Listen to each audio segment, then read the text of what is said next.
Me oleme justkui siuke kiirpaat, millel on siis siuke hea võimalus näidata siis kruiisilaevadele, et suunda ja kuhu suunas liikuda ja kuidas, et kui me toome ka näite, kogu see e-riik ja muud asjad, et me ja nii-öelda, et Eesti on justkui siuke sandbox ja siuke production testing, et kuidas tulevik võiks välja näha, et see on ka üks siuke nagu näide sellest ja see kehtib ka nagu praegu selles nii-öelda kaitsevallas. Tere tulemast kuulama Talent Hubi podcasti. Täna on meil külaliseks tehnoloogiajuht, ettevõtja ja investor. Tema karjäär on tihedalt seotud nii tipptasemel tarkvaraarendusega kui Euroopa julgeoleku tulevikuga. Ta töötas ligi 10 aastat Wise'is tehnoloogiajuhina, kuid uuest aastast on täielikult keskendunud kaitsevaldkonnale. Tere tulemast saatesse, Kasper Keering. Tere! Nii, tänases saates räägime Darkstari siis loomisest natukene, sellest, kuidas ehitatakse uusi Defense Tech ettevõtteid. Vaatame natuke seda sektorit laiemalt ja üldse kogu seda tulevikku. Aga enne, kui me läheme nii tõsiste teemade juurde ja nii mõlemate teemade juurde, siis võib-olla natuke midagi sellist ka, mida inimesed ei loe sinu LinkedInist välja või ei leia guugeldades. Ma arvan, et üks asi on minu investeerimise trading hobi. Et juba põhikooli lõpus hakkas see huvi pakkuma, puutusin kokku erinevate varaklassidega ja eks ma olen siin taustal nüüd aastaid ja aastaid, eks see on siis 20 aastat, aga viimased 5 aastat olen siis ehitanud ühte sükest trading algoritmi, see oli juba enne LLM ja asju ja see on süke algoritmik trading, süke hobi, huvi, mida võib-olla kuskilt välja ei loe. Ja sellele lisaks ka investeerimistegevus, mis on siis kauplemise vastand nii-öelda, aga eks ma olen siin aastaid investeerinud nii Interactive Brokersis, nüüd ma olen Lightyeari läinud ja nii edasi, et seal on ka päris korralik portfoolio tekkinud nii-öelda igakuistest sellistest säästudest ja nii edasi, et ma arvan, et see kogu investeerimistegevus ja nii edasi, et see on juba päris pikalt olnud veres nii-öelda. Siit saaks kohe hoopis mingi teise podcasti teemaga edasi minna investeerimisega. Räägime investeerimisest. Aga ei, meil on palju põnevad teemad investeerimisest on räägitud küll ja küll, aga võib-olla mõni elu põhimõte või mis väärtused sind nagu elus on kandnud läbi aastate? Ma arvan, et need on niisugused asjad, mis haakuvad päris hästi selliste põhimõtetega, mida tutvustatakse igas tõsiselt võetavas organisatsioonis, juhtkonnale, juhtidele ja kuidas koolitatakse juhti. Et see on just nagu empaatia ja oskus panna ennast teiste inimeste nii-öelda jalanõudesse, nägemaks asju teistest huvitavatest perspektiividest ja nii edasi, et võib-olla ma toon ühe huvitava näite Family Guy'st näiteks, et seal Brian Griffin ütles, et oli väga siuke haige situatsioon ja Brian Griffin ütles, et this is just medicinally interesting, et see on nagu see, et sa ei lähe närvi, sa ei muutu võib-olla ärevaks, sa ei hakka süüdistama, aga sa proovid nagu asju näha sellest teisest nagu perspektiivist, et ma arvan, et siin ongi see võib-olla empaatia on see läbi nagu lõige nendest põhimõtetest ja üks nagu nendest alustest, mis siis omakorda aga siis seab mingisuguseid teisi asju, et respectful, kuidas eesti keeles on, nii-öelda just, et kommunikatsioonis olla ka siuke, aus ja läbipaistev. Just, et ja nüüd kui me räägime jälle läbipaistusest, siis need on ka mingid väärtused, mida on andnud näiteks kogu Wise'i kogemus ja muud asjad, et need on sügavalt juurdunud sellised asjad, et nii kommunikatsioonis kui ka muudes tegevustes, et need on need, mis ma olen siis ka üritanud nii-öelda edasi delegeerida nii-öelda enda lähikonnal ja teistele ettevõtetele, keda ma olen siin taustal aastaid aidanud enne juba Darkstari tegevusi. Aga kogu see, mis sa välja tõid, see sinu see trading pool, mis võib-olla ei paista välja ja Wise'is finantsmaailm ja tarkvaraarendus. Kuidas see nüüd on jõudnud sinna kaitsetehnoloogiasse? Kuidas see teekond on? Natuke võib-olla sellest sinu teekonnast ka. Ma arvan, et võtame need erinevate tükkidena, et võtame tarkvara, võtame finantsi investeerimine ja võtame tehnoloogia siis kaitse. See on vist neli teemat. Okei, esimene ja kolmas on seotud tehnoloogia ja tarkvara. Et tegelikult väga paljud tänastest arendajatest ja juhtidest ja nii edasi on juba lapsepõlves ehitanud mingit kodulehti ja teinud mingisugustele mängudele mingit, ma ei tea, uusi mäppe ja uusi mingit skinne ja mida iganes, et skripte, et ma puutusin ka juba lapsepõlves selliste asjadega kokku. Et see on pigem olnud siuke nagu loomulik siuke rada ja areng, aga mu esimene töökoht sisuliselt kohe pärast keskkooli oli pangas, Swedbankis finantsdivisionis olin analüütik, ma olin seal 4 aastat. Ja siis ma puutusin ka rohkem tõsisemalt kokku, tegin esimesi katsetusi andmeteadusega ja noh, Neist ei saa teha saladust, et kui sa tahad kuskile jõuda, siis pead päris palju panustama enda isiklikku aega, et ma olen ka päris tuhandeid ja tuhandeid öötunde veetnud, teinud mingisuguseid asju, katsetanud, uurinud ja nii edasi. Et see on nagu kõik, mis puudutab seda tehnoloogiat, et see on nagu siuke loomulik siuke rada olnud ja hiljem siis kogu Wise'i on ju kogemus ja noh, tegelikult ma läksin Wise'i analüütikuna. Ja hiljem siis seal panin aluse mõnele meeskonnale, et meie analytics platvorm ja kogu machine learning, production machine learning ja sealt edasi kogu data platvorm. Aga kui kaitsest rääkida, siis ma arvan, et väga kõikidel on enda isiklik lugu sellega ja minu enda isiklik lugu võib-olla on, see on hästi paljudel inimestel väga sarnane lugu, et siis kui hakkas täis mahuline rünnak Ukraina vastu 2022, siis olid, ma ei tea, enamus ühiskonnast oli naelutatud telefonide külge ja kõik mõtlesid, et mida nad saavad teha ja kuidas nad saavad aidata ja nii edasi. Et eks ma hakkasin ka siis tegema annetusi, et ma olen siin annetanud mingi prosthetics mingitele sõduritele ja muid asju ja läbi Help99 ja nii edasi. Aga mingil hetkel ma leidsin, et see ei ole piisavalt impactful, et seda on vaja teha, aga selle nagu impact ja see leverage ei ole, kui ma tahan midagi mõjutada, ei ole päris see.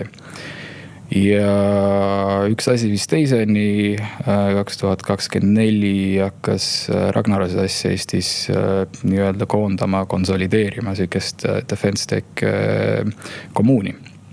Sealt tulid ka need Defense Tech meetupid on ju. Ja nüüd tänaseks neid on, ma ei tea, 13-14 olnud või midagi sarnast, need on päris suured nüüd, aga ühesõnaga, et sellel esimesel meetupil siis võtsin Ragnariga ühendust, leidsime, et meil on siuke alignment club, millalgi avastasime, et me räägime peaaegu iga päev üksteisega. Ja siis hakkasid siit mingid mõtted tekkima, et nii, kuidas me saame nagu Kiievis koondada natukene rohkem seda tehnoloogilist vaadet ja siis tulid sealt see bootcampi idee, alge ja nii edasi, et see oli juba 2024, kus me hakkasime seda Darkstari asja nagu vedama, et siiamaani kutsume, et see on nagu koalitsioon, noh, meil on mitu nagu coalition of the willing siin on nii riiklikel tasemetel kui ka eraalgatuslikud ja nii edasi, et see on ka omaette siuke koalitsioon, et inimesed, kes tahavad panustada kas oma accessi ja võrgustikuga või rahaga või kuidagi panustada teistmoodi ja nii edasi, et see on nagu see koalitsioon. Ja hiljem siis muundus nagu ametlikult oma vormilt investeerimisfondiks, aga see missioon on endiselt sama, et võita sõda ja rearmeerida Euroopa, et see on see nagu põhifookus ja missioon. Ja loomulikult kuulub sinna alla ka Eesti kaitsevõime parandamine ja tugevdamine. Kus see Darkstar nimi? See on üks film 70-ndatest või 80-ndatest, et see oli half siuke joke, aga samas nüüd kui minna rohkem semantilisemaks, siis make ib sense'i nii-öelda, et see on päris tark nagu valdkond ja natukene siuke brutal ja karm ja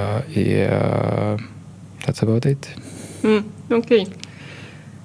Aga ma saan aru, et tänaseks on see investeerimisfond on ju suurelt siis kas ainult Defense või on seal midagi muud ka? Ainult Defense. Ja võib-olla natuke sellest, kuidas te neid otsused teete ja kellele te seda raha annate ja kuidas see välja näeb? Ja, minul endal on umbes natukene alla 10 ingeliinvesteeringu tehtud enne Darkstari. Ragnar Sassil on endal üle 50 tehtud. Meil on üks kolmas GP, kelle nime ma ei nimeta, kes elab Saksamaal, kellel on ka, kes on nagu varem olnud fondides nii LP kui ka ingeliinvestor ja nii edasi. Ja meie 4. siis co-founderil Dr. Mart Noorma, professor of Space and Defense Technology, et tal on samamoodi endal ingeliinvesteeringuid, et me ei ole nagu selles vallas nagu uued ja on päris palju sükest nagu kogemust ja insight'i tekkinud ja Ragnar tänaseks on investeerinud päris mitmesse unicorn'i, sealhulgas on ta ise unicorn founder, on ju.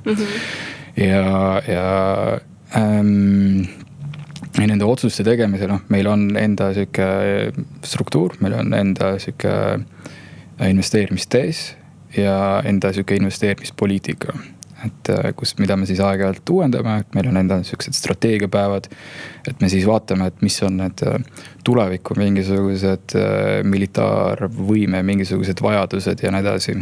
Ja mis on siis praegused võimelüngad ja üritame siis kombineerida siis seda varasemat kogemust, et kuidas nagu leida ja tuvastada, et mis on mingisuguse konkreetse tiimi mingisugune küpsus, inglise keeles maturity ja nende mõtlemine ja kas neil on varasemat kogemust ja kas nad oskavad juhtida ja kas nad on varem ehitanud ja see ei ole probleem, kui nad ei ole, aga see on nagu, need on kõik need signaalid, et me eelkõige, nagu iga investor ütleb, et see founding team on nagu everything, et see on nagu kõige selle alus ja siis sinna juurde tuleb see tehnoloogia aspekt. Ja kui me räägime innovatsioonist, siis on ka oluline aru saada, et mis on, ma nüüd eesti keeles ei oska öelda, aga disruptive innovation ja evolutionary innovation, et seal on selge erinevus, et mingisugune asi, mis on siuke unikaalne ja disruptive on, seda on väga keeruline ja raske leida, et siin on sul konkreetselt vaja siukest süvaanalüüsi ja siukest korralikku sissevaadet ja nii edasi, et sa suudaks isegi tuvastada seda, et sa suudaks tehniliselt aru saada, et kas see on võimalik ja kas see on nii-öelda scientifically sound ja valid, et see ongi siis kombinatsioon tiimist ja siis tehnoloogiast ja tootest ja ärivaistust ja nii edasi ja nii edasi. Seal on üks hästi oluline element veel, mis ma unustasin ära öelda, see on ka military validation, ehk siis, et ükskõik mis ettevõttes on väga oluline rääkida oma kliendiga ja aru saada, et mida küsib klient ja mida tahab klient ja samamoodi on ka sõjatööstuse ettevõtetes väga oluline nagu, et oleks olemas see feedback cycle või feedback loop enda nagu lõppkliendiga, et olgu see siis sinu kohalik armee, mingisugused üksused, olgu Eesti puhul näiteks, ma ei tea, olgu sa ise kas või kaitseliitlane või et sul on sõbrad kuskil, kes saavad aru või sa teed ise kodutööd ja loed ja õpid ja uurid ja kõik kogu Kaitseväe Akadeemia pooled materjalid on avalikult kättesaadavad ja nii edasi ja nii, et ja me kutsume, meie protsessi osa siis on ka need üritused bootcamp Kiievis, mida me oleme tänaseks teinud 5 korda, et seal siis tuleb ka konkreetselt välja, kus meil käib seal koha peal reaalselt kuskil 100 ringis erinevaid sõdureid ja erinevatest siis sellest täisspektrist, et kes tegeleb siin deep strike, kes tegeleb mid strike, kes tegeleb siin, ma ei tea, military intelligence, kes tegeleb siin muude asjadega ja nii edasi, et see on ka üks siuke koht, kus me otseselt panemegi sõjaväed nagu ettevõtetega kokku, et saada natukene rohkem validatsiooni. Osadel on need kanalid juba olemas, osadel ei ole. Ja tegelikult on päris huvitav see, et sa võid nagu, et siuke ootus on, et kõik, kes on Ukrainas, neil on militaarkontaktid, ei ole. Ja mis on väga huvitav, et me oleme ka siis seal, et me aitame ukrainlasi Kiievis omavahel kokku panna. Ja mis on veel huvitav, me paneme ka eestlasi omavahel kokku Kiievis. Et see on päris siuke huvitav siuke observation. Kohe jõuame nende tiimideni ka, aga kas tänased pigem on selles valdkonnas nii-öelda raha ja investoreid puudu või on häid foundereid puudu ja tooteid?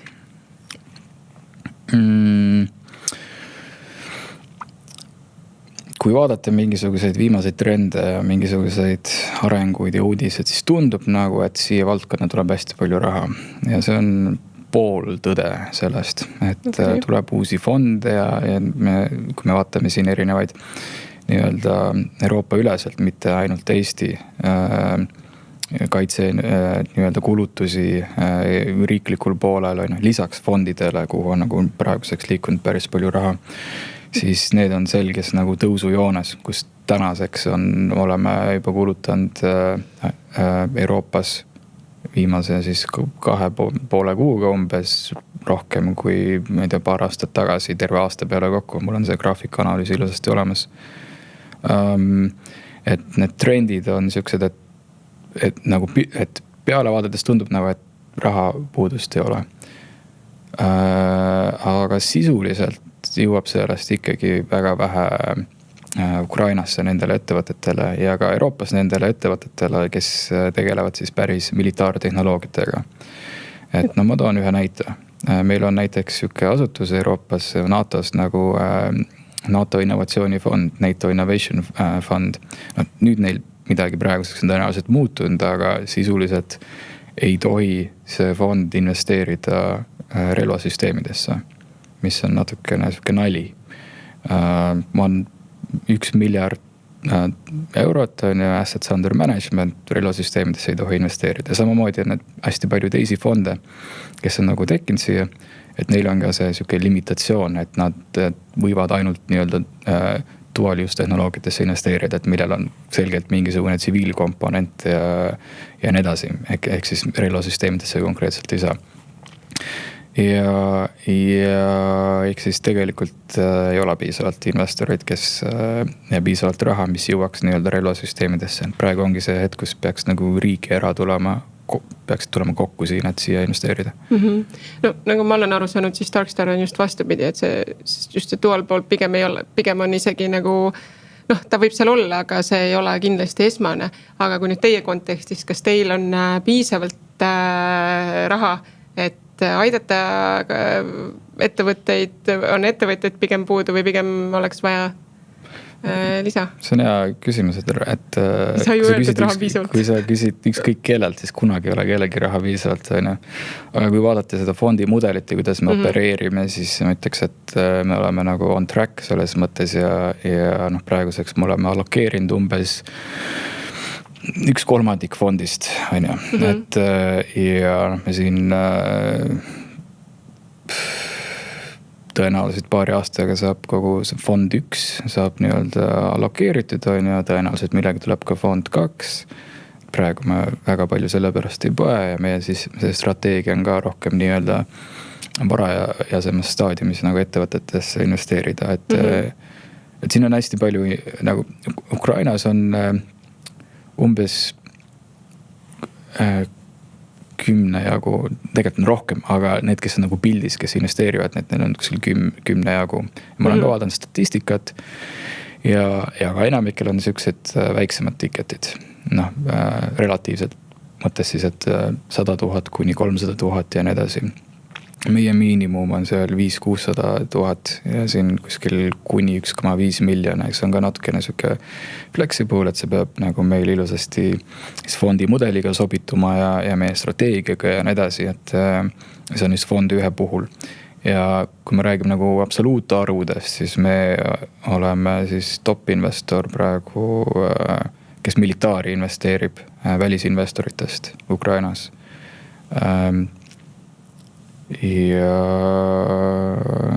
Ja nii ongi. Kõlab päris uskumatult tegelikult, et siit väiksest Eestist nagu on top investor Ukraina ettevõtetesse. Ja ma eristaksin ka seda, et need Ukraina ettevõtted, et sisuliselt meil on siuke, mis sobitub meie missiooniga. Meil on missioon siis teha ka Eestist siuke Defense Tech Hub. Ja meil on kõik eeldused selleks loodud. Talent pool on ja meil on piisavalt kapitali, oskused, infrastruktuur, geograafiline positsioon, kõik asjad. Ja king pigistab ka piisavalt. Just. Ja meie siis eesmärk on teha lisaks sellele Defense Tech Hubile ka Eestist siuke Ukraina jaoks gateway to NATO ja NATO riikide jaoks gateway to Ukraine. Et kui ehk siis see missioon, see investeerimistegevus on justkui mootor, mis aitab seda missiooni ellu viia, et me tegelikult siin vahendame päris aktiivselt erinevaid kontakte erinevate sõjavägede vahel ja nii edasi, et aidata siis valideerida ka Eestil mingisuguseid kaitsestrateegiaid ja mingid, kui tehakse uusi nii-öelda transformatsioone nii organisatsiooniliselt kui ka, ma ei tea, doktrinaalselt ja nii edasi, et see kaitse nagu alane tegevus on palju laiem ja sügavam kui ainult see investeerimistegevus, et see investeerimistegevus on ka nagu deep, aga kui vaadata laiemat konteksti, siis see on ainult nii-öelda see pinnapealne osa, et see kaitsetegevus on palju laiem. Pigem just see, et Eestist ja Baltikumist selline kaitse saab ehitada, et olla ka valmis varem. Just. Ja, aga kui me nüüd jõuame nende founderiteni, kes DefenseTech startupide founderid eristuvad kuidagi võib-olla sellisest klassikalistamast, sa oled nagu aastaid sees olnud ja toetanud erinevaid ettevõtteid ja ise startupis töötanud, on ju? Kiire vastus on ei. Et tegeleme ikkagi inimestega, see on lihtsalt teine valdkond ja nii ongi. Et see ei nõua nii-öelda sükest erilist sükest muutust nagu mõttemaailmas. Ja isegi kui me räägime mingisugusest moraali ja eetika küsimustest, siis praegu on pigem mitte moraalne ja mitte eetiline selle kaitsevaldkonnaga mitte tegeleda. Et varem võib-olla võis olla see, et päris mitmes kontekstis kõlas läbi, et defense on, kaitse on süke nagu tabu teema, tabu, et saab ühte patta asetada selle koos porno ja hasartmängudega, et nüüd on tekkinud päris selge nagu süke lõhe, et defense ja kaitsevaldkond on süke au sees ja nii edasi. Et ei ole ühtegi argumenti, miks keegi peaks nagu defense'iga selles mõttes tegelema. Olgu see siis otseselt militaartooted või dual use, that's fine. Aga jah, kui rääkida nagu mõttemallidest, oskustest, kogemusest, taustast, tehnoloogiatest, siis same.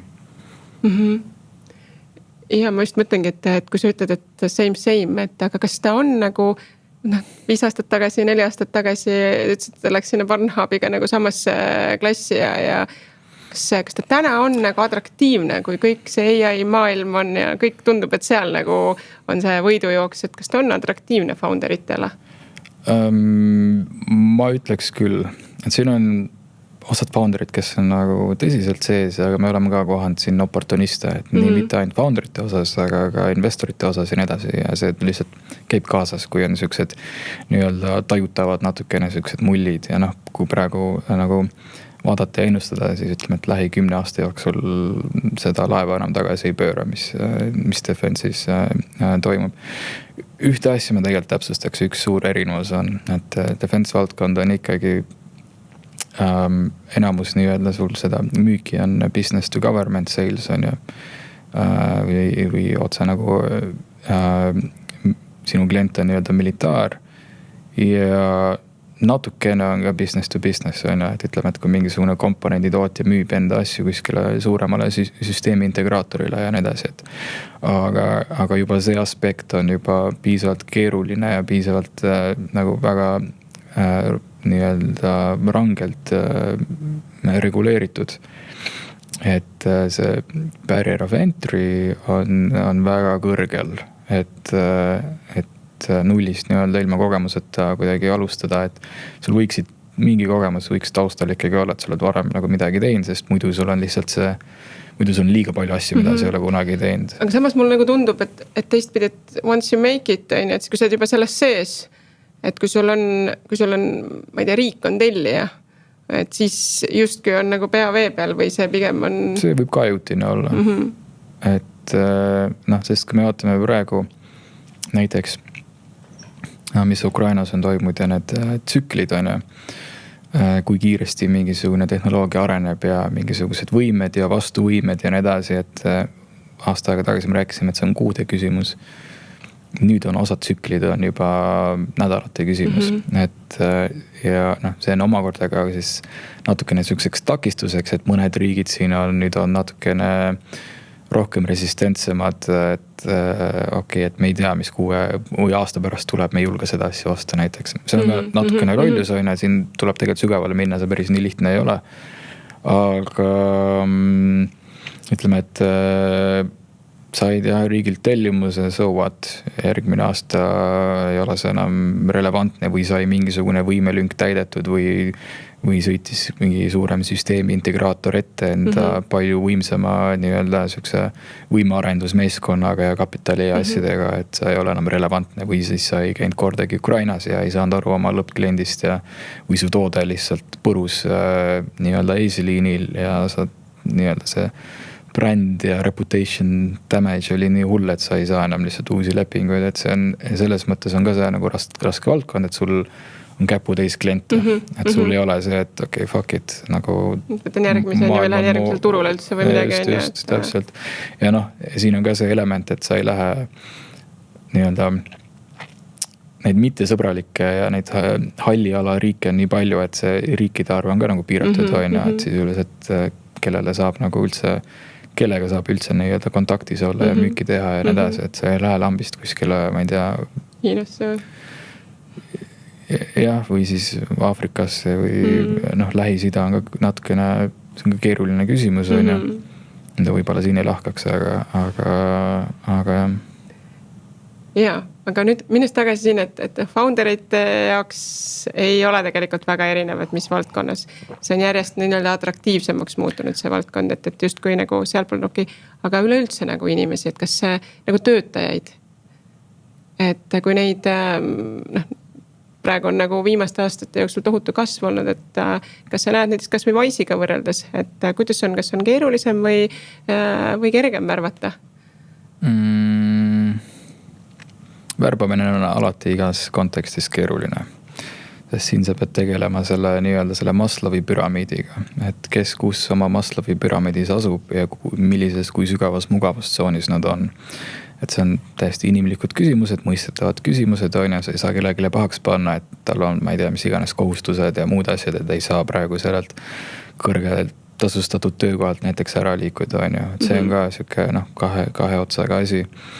Et siin on hästi palju neid nüansse, aga ma jällegi siin nagu siukest sisulist erisust ei näe. Tegelikult on päris palju inimesi, kellega ma olen siin rääkinud väga paljudes nagu asutustes, kes tahaksid panustada, kuidagi aidata kaitset. Osad on isegi, kui on nagu hea võimalus, oleksid nõus ära tulema oma põhitöökohalt. Osad tahaksid poole kohaga aidata, osad tahaksid teha midagi muud. Et nüüd õnneks juba tegelikult riigi poolelt nüüd hakkab siin tekkima ka siukseid nii-öelda tööampsude raames mingisuguseid võimalusi, kuidas siukest talenti ja skilli rohkem utiliseerida ja seda kaitsetahat utiliseerida. See on ka teine teema, millest saab pikalt rääkida, aga ütleme, et see on alati raske teema, et pinnas on nagu soodne, inimesed tahavad, aga nüüd see matchmaking siin on see korral lähen sinna Maslow sinna püramiidi juurde taha, et see nagu, et kuskilt heast soojast kohast ära tulla, et kas nagu by default siis tähendab see, et defense tech nagu maastikul on palgad madalamad?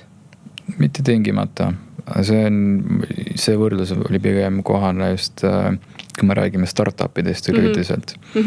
Et väga paljud inimesed, see on ikkagi risk, kui sa lähed kuskile väiksesse startupi, said mingi optsioonipaketi, palk on võib-olla keskmine isegi, kui võrrelda kogu sektorite nagu lõikes, osad nagu väga varase staadiumis veel ei saa palka maksta, see nii-öelda see kindlus tuleviku osas on ka ebaselge, äkki ei tule aasta pärast uut investeerimisraundi, siis ma pean jälle ringi hakkama vaatama, äkki ma panen rikuna enda karjäärivõimalused ära siin ägedas asutuses ja nii edasi, et see on pigem see, et mis ei puuduta konkreetselt nagu defense'i, aga ma arvan, et üldiselt nagu just. Väga hea, ma tahtsin seda välja tuua, et ma ise ju igapäevaselt värvates erinevatesse ettevõtetesse, et ma ei saaks öelda, et seal on nagu erinevusi, on muidugi erinevaid võimalusi vastavalt sellele, mis voorus keegi on ja mis see kasvustrateegia on ja kõik see, aga otseselt ei ole päris seda, et defense'is sa tuled nagu pead lihtsalt puhta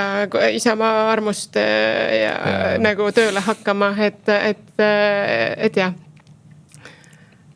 Aga töötajatel nagu ka nüüd omast kogemusest, et kui me oleme värvanud võib-olla vahetult enne sõda, siis oli nagu see, et ma ei taha nagu minna tööle kuhugi, kus inimesi tapetakse, et see oli see võib-olla see põhiargument, et tänaseks on see kindlasti muutunud, et ei mõelda, et see käitakse, me ehitame midagi, et inimesi tappa. Me saame vaenlasest, võime nagu vaenlast, eks, kahjutuks teha, on pigem see mindset. Aga kas psühholoogiliselt peavad ka need inimesed kuidagi teistsugused olema või näed seal ka mingeid erinevusi, et kas on mingid tüüpi inimesed, kelle üldse ei sobigi see valdkond?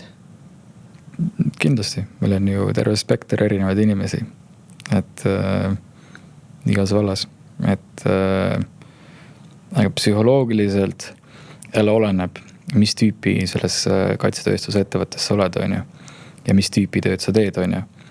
Et kui sinu töö on nagu see, et sa pead käimagi siin militaarharjutustel ja pead käimagi konkreetselt koos militaariga rindel lähedal kuidagi konfigureerimas midagi, testimas ja nii edasi, et sul peab natukene tugevam siuke närvikava olema tõesti.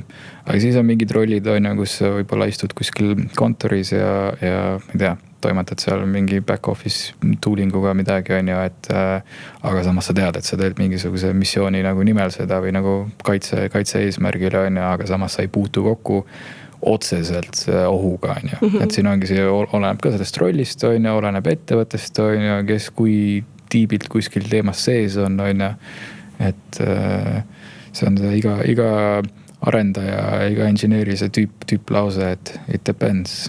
Okay, no ma ilmselt küsin järgmise depends küsimuse, aga sa tõid selle, et need tsüklid on järjest lühemaks läinud, eks, et mõnest kuust on saanud mõni nädal ja see kiirus võib-olla tooteid ehitades ja testides tundub nagu ulme, tõesti. Seal on nagu kaalutlused taga, et seal on nagu inimelud seal taga, et seal on see, kas see on päriselt nii, et ööd ja päevad nagu inimesed seal nendes startupides töötavad või see ikkagi on selline klassikalise startupinluse elu, et nagu kus on seda pinget ja tööd on ilmselt võib-olla rohkem kui klassikalises 9-5 võib-olla kuskil soojas riigi asutuses, mitte kõigis muidugi absoluutselt, aga või on see midagi erilist ka seal defense poole peal? Praegu on defense poole peal Ukrainas pigem eriline see, kui sa nädalavahetusel tööd ei tee. Et see on ikkagi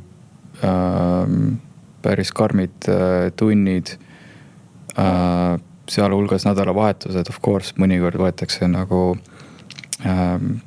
puhatakse korraks ka, kui võimalust on, aga sinna ma toon ühe näite, et ühele konkreetsele ettevõttele näiteks sõjaväeluure viib reede õhtuti kell 10 pitsat näiteks, ja et omalt poolt kuidagi, mitte et neil oleks motivatsiooni juurde vaja, aga et see on nagu siuke omamoodi suhtlusvorm, Kui me toome see kuu versus nädal tsükkel, et tegelikult see ei vasta tõele nagu igas nii-öelda kutsun neid segmentideks, et see puudutab mingeid konkreetseid aspekte ja konkreetseid mingisuguseid rindelõike, konkreetseid tehnoloogiad, et mingid asjad ei puht füüsilised hetkel veel nii kiiresti ei suuda nagu liikuda ja muutuda, aga toon ühe näite, kui tsüklid olid sellised kuised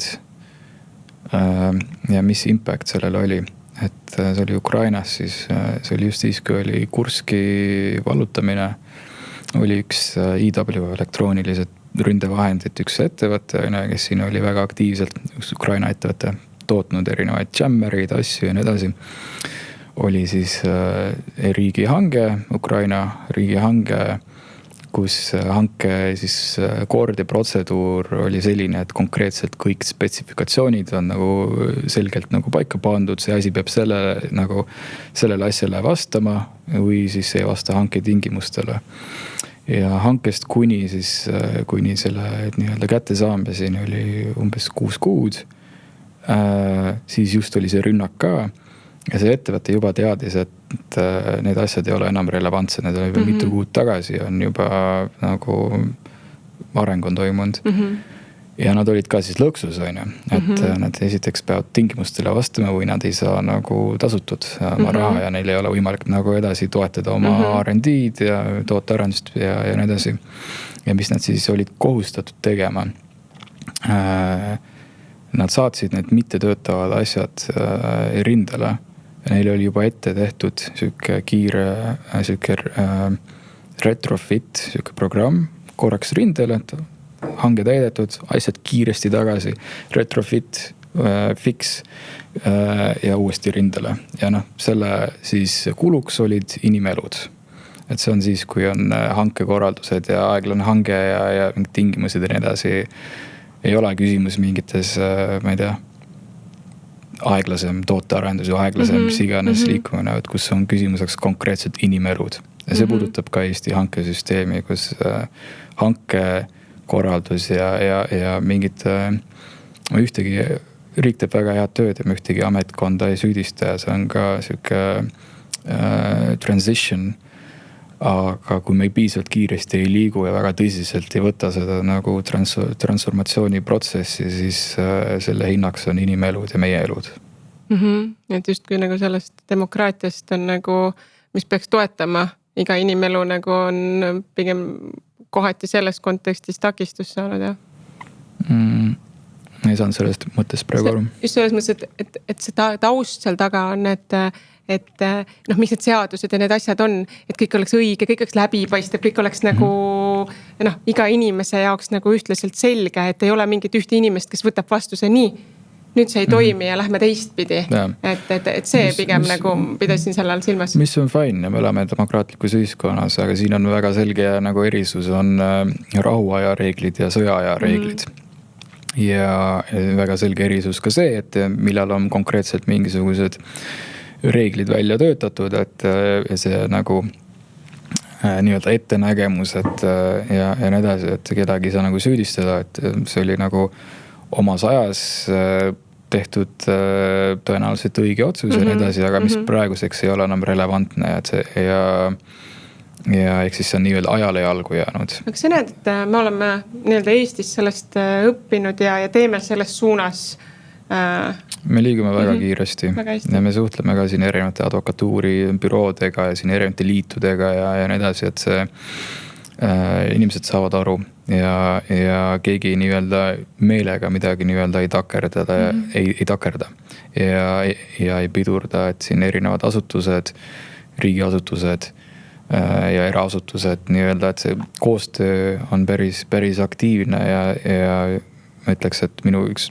lemmikuid võrdluseid, et me oleme justkui siuke kiirpaat, millel on siis siuke hea võimalus näidata siis kruiisilaevadele, et suunda ja kuhu suunas liikuda ja kuidas, et kui me toome ka näite, kogu see e-riik ja muud asjad, et me ja nii-öelda, et Eesti on justkui siuke sandbox ja siuke production testing, et kuidas tuleb võiks välja näha, et see on ka üks siuke nagu näide sellest ja see kehtib ka nagu praegu selles nii-öelda kaitsevallas, et meil on see eelis, et me suudame kiiremini liikuda, of course võiksime veel kiiremini liikuda, of course kõik ei ole lilleline ja nii edasi, siin palju erinevaid probleeme, aga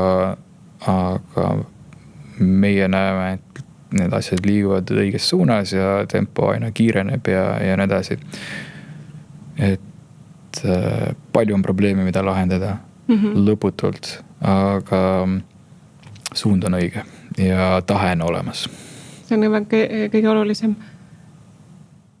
Nüüd me kõik loodame, et sõda Ukrainas saab läbi. Muidugi on selle ajaga nüüd, enne kui me selle saate ette valmistasin, on muidugi uus sõda juba vahepeal pihta hakanud, aga me kõik loodame, et Ukraina sõda saab kohe läbi.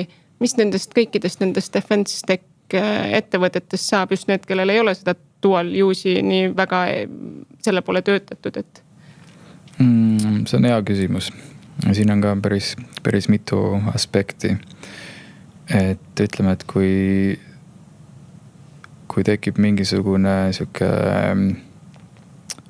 sõja külmutamine, sõda ei saa läbi. Praegu on tekitatud generatsioonideks, mitmeks generatsiooniks siuke väga sügav viha.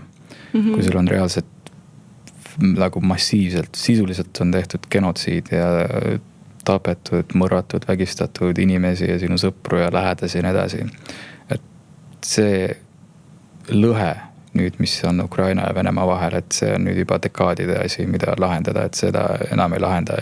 Ja siin on alati nüüd see isegi ka mingisugune friis, siis mingisugused konfliktid jäävad püsivalt. Aga mis veel on juhtunud, on see, et kogu Euroopa, nüüd kui vaadata neid graafikuid ja asju, mida ma varem põgusalt puudutasin, et need kaitsekulutused ja kogu see transformatsioon ja Euroopa armeede ümberõpe ja uute tehnoloogiate kasutuselevõtt kestab ka vähemalt dekaad või rohkem.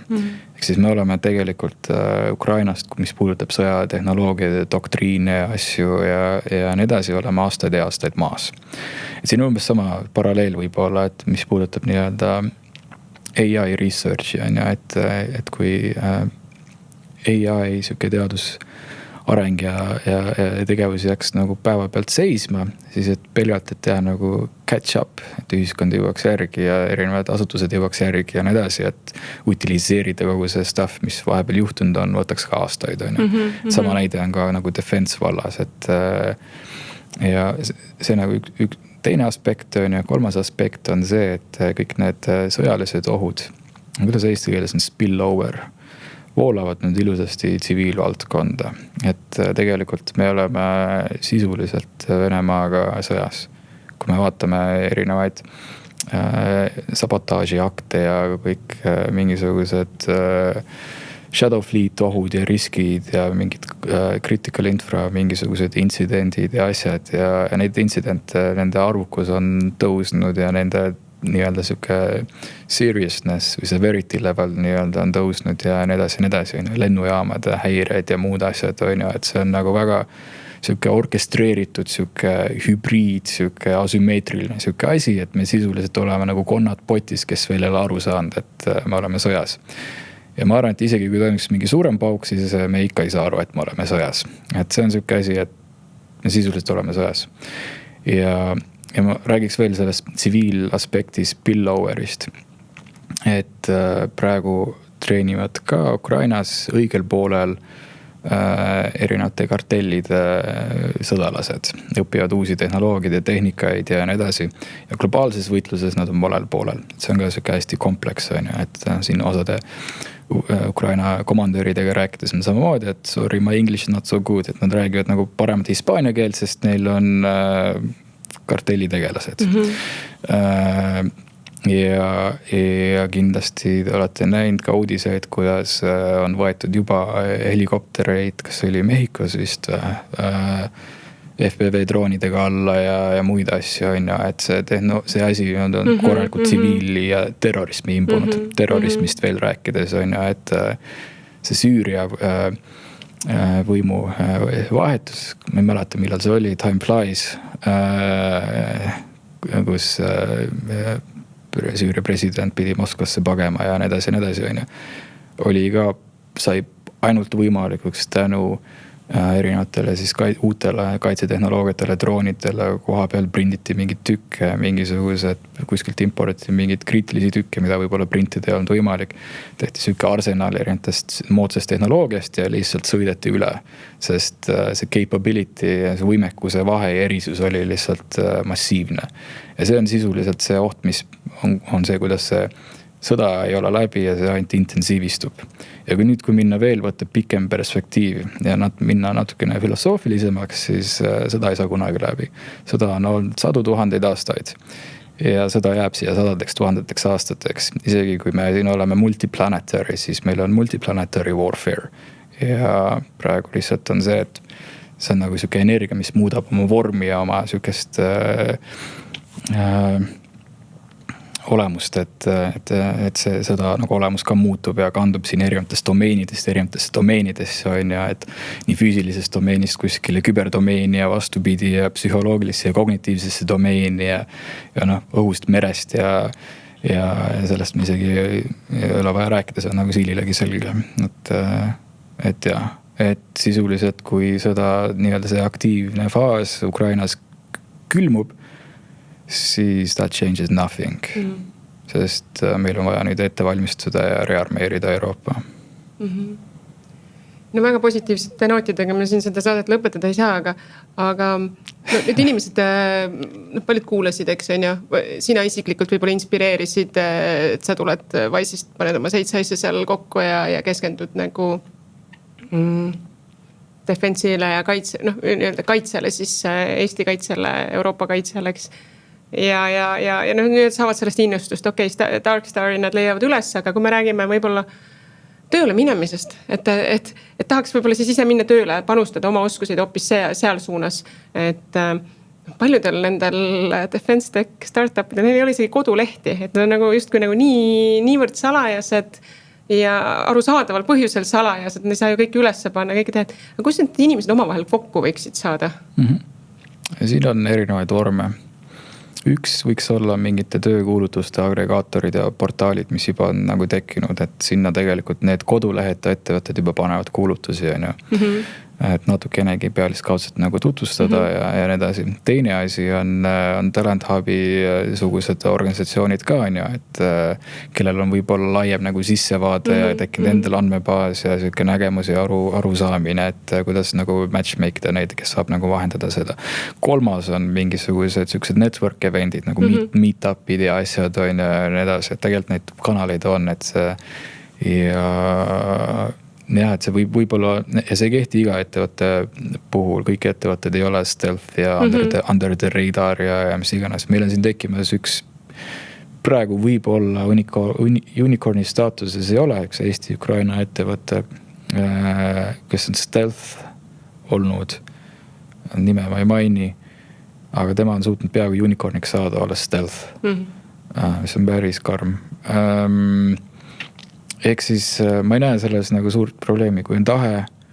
Sa leiad need inimesed ülesse? Ja need inimesed leiavad inimesed ülesse. Ja kui kellelgi on päriselt tahe, võib otse võtta ka Darkstariga ühendust. Meil on ka endal selline andmebaas tekkinud, et kellel on huvi aegalt ongi see, et noh, meil on konkreetne list, ongi see, et okei, et sellel ettevõttel on seda, okei, meil on väga hea, paneme kokku kellegagi, et see on sisuliselt selline, jah. Ma siin värbamise poole pealt lihtsalt ise julgustan ka, kes kuulavad, et kas või oma, ma ei tea, CV, LinkedIn profiili nagu panna need huvid ja asjad sinna üles, sest kuna need stealth mode'is ettevõtted tihtipeale just kasutavad headhuntingut, siis selleks, et need inimesi üles leida, noh, tee ennast kergesti märgatavaks, ütleme siis nii. Just, LinkedIni profiili kaudu, või see LinkedIn Recruiter tool on, keyword search ja muud asjad on, olen isegi kasutanud ja ise ka sourcingut teinud kunagi. Väga fun oli. Aga siin on jälle see aspekt, et kõik ei soovi ennast märgatavaks teha, mis on väga arusaadav ja siis ongi see, et võtta privaatselt ühendust Talent Hubiga või Darkstariga või kirjuta otse nagu ettevõttele, et kellel on kodulehed või käi üritustel, käi meetupidel ja käi hackathonidel. Ma arvan, see meetupid ja hackathon on ka nagu hea algus, kui see ei ole päris kindel. Et kas on üldse minu tüüpi inimest, kas need üldse on, et see on, noh, tihtipeale see tulebki see mõte, et ma olen lihtsalt sattunud võib-olla mingisse gaming nagu maailma, et see oli ainuke koht, kus ma junior positsiooni sain sisse ja ma olen sinna jäänud, aga tegelikult oma hinges ma tahaks midagi sellist teha, mis maailma teeb paremaks on ja aitab on ju. Ja gamingust, kui rääkides gamingust, siis gaming soobitub väga hästi ka kaitsevallaga kokku praegu, sest meil on just vaja training ja simulation ja lahendusi, mis siin on nagu tekkinud ja tekib veel ja nii edasi, et igale gamerile ei ole mitte ainult frontline'il ka nii-öelda väljund, et opereerida mingisuguseid roboteid, rohkem tagalas, mitte frontline aga ka lisaks, et tekitada erinevaid siukseid stimulaatoreid ja just ja siit võime ka teha eraldi podcasti.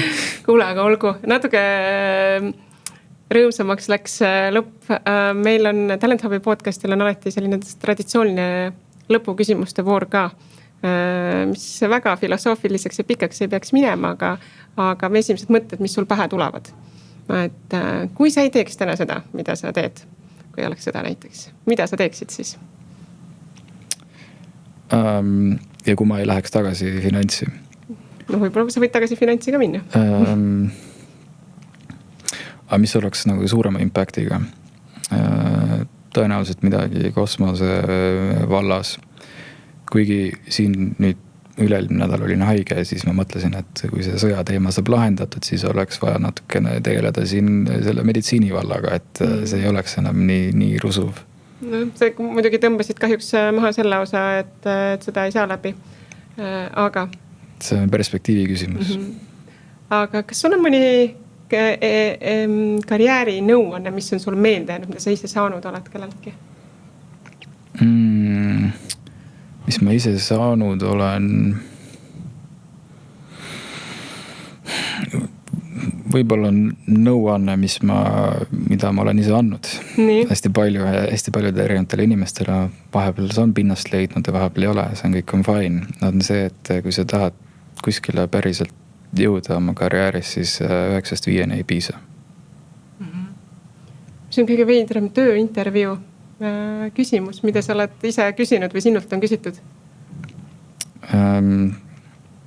Ma lõpetasin selle küsimise mõni aeg ammu juba ära, sest ma sain aru, kui leim see on, aga minu küsimus oli umbes selline, et tavaliselt küsitakse, et kus sa näed ennast 5 aasta pärast. Mina küsin, kus sa näed ennast 50 aasta pärast. Ja tegelikult oli päris palju huvitavaid selliseid vastuseid, et kes ütles tuimalt, et I'm dead. Ja kes läks sügavaks filosoofiliseks. Of course, ma olen natukene biased ja ma võtsin need tööle, kes läksid rohkem sügavaks filosoofiliseks. Aga tegelikult see on natukene leim ja nõme küsimus ja see oleneb ka ettevõtte nii-öelda sellest recruitment poliitikast, et kuidas see nagu see hiring flow ja interview flow välja näeb, et see oli võib-olla siis palju aastaid tagasi, kus selliseid protseduure ja protsesse ei olnud. Aga jah. Ja viimane lugemis-kuulamissoovitus? Max Tegmark Life 3.0 elu 3.0 et esimene chapter seal ja kus juures Jaan Tallina on ka seda raamatut redigeerinud ja on tema Max Tegmarki sõber ja nii edasi. Esimene chapter seal siis räägib ühest sellisest hüpoteetilisest stsenaariumist, mis maailmas juhtuma hakkab ja kuidas võtab nii-öelda võimust superintelligence, AI superintelligence. Ja need esimesed siis peatükid sealt, et see on, mis toimub praegu maailmas. Et see oli ettekuulutav ja ütleme seda raamatut lugedes oli mul endal oli päris palju selliseid vau-momente, et kui me räägime siin väga pikast perspektiivist miljonid aastad, et kus siis on nii meie bioloogiline evolutsiooni rada kui ka see artificial evolutionary track ja muud asjad ja nende erinevad koostööd ja umbes 16 erinevat potentsiaalset stsenaariumi tulevikuks superintelligence future. Kaspar, aitäh sulle täna meie saatesse tulemast jagamast oma mõtteid, isiklikke, rohkem valdkonna omasi ja jõudu sellel teel ja edukaid startup'e ja unicorn'e sulle. Aitäh!